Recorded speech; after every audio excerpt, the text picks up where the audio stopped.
Welcome back to my animal education series. Today we're here with Weston at the Dickerson Park Zoo. Hello. Yep. Hey. So in this aviary here, what are all the birds we have behind us? Yeah, so we call this the Flamingo Aviary. We have Chilean flamingos, we have boatbills, we have spoonbills, we have American white ibis, we have scarlet ibis, and then kind of not going with the wet bird theme, we have sun conures. Oh, I thought they were going to be right there. We have sun conures as well in here. So how do you guys go through the process of choosing which birds are going to be compatible to live together? Yeah, so most of these birds, besides the Chilean flamingos, all the ibis, the spoonbill, boatbill, in the wild, they have the same habitat. So we knew that they'd be compatible because they have big flocks and they're with both species. So they're mixed species in the wild. They're also mixed species in this exhibit. So what kind of environment can you find all these birds in? Yeah, so the flamingos actually come from high altitude salt lakes in Chile, in that region there. So that's a completely different environment than the rest of the birds. The rest of the birds, usually in the wetlands, swampy, that sort of area, where they prey on fish and some invertebrates and things like that. And I know that they have a lot of different styles of bills.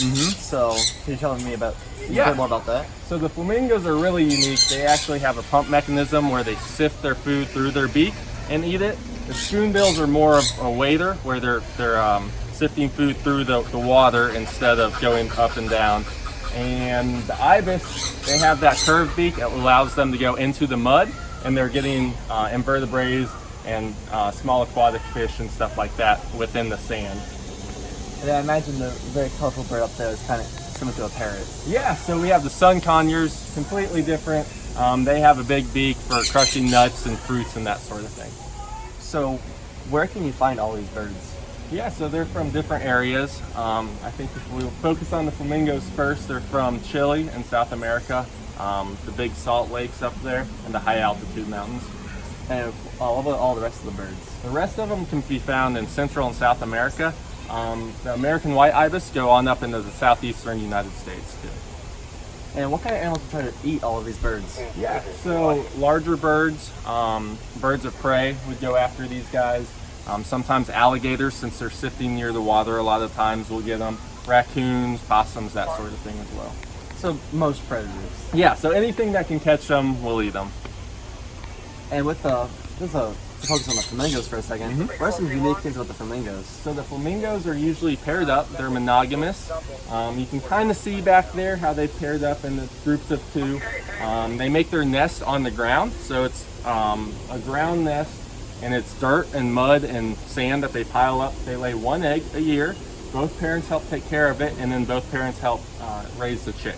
When the chick hatches, then you have both parents that produce crop milk, which is a milky substance that they produce in their crop, and then they regurgitate it for the baby to eat, and that provides all the baby's nutrients that it needs. And you don't see both parents taking care of the babies a whole lot with birds. Yeah, so both parents will sit on the nest, both parents will take care of the baby. Pretty unique feature. And what's one of your favorite things about this aviary? I like that there's so many species, so you get to learn a little bit about everything. Everything from the ibis down to the flamingos to the sun conures. It's just a mix of a good variety of a lot of different species. A bunch of different colors. Yeah, different colors, exactly. Around. Yeah, it's really cool. And then you have the signs over here so people can learn about each different species. Yeah, so since they're all unique and they're all a little bit different, then you can kind of see what each of them do. And you get nice and close up with this little balcony here. Exactly, so you can see them. You can be like in their home. Yeah, you can experience them flying around too, so it's really cool. Well, thank you so much for telling us about the flamingos and all the other birds in here. Yes, my pleasure. And as always, I hope you guys enjoyed this week's episode. Don't forget to leave a big thumbs up down below, subscribe to my channel, and also check out my Instagram @ColeShirt. And as always, I'll see you next week.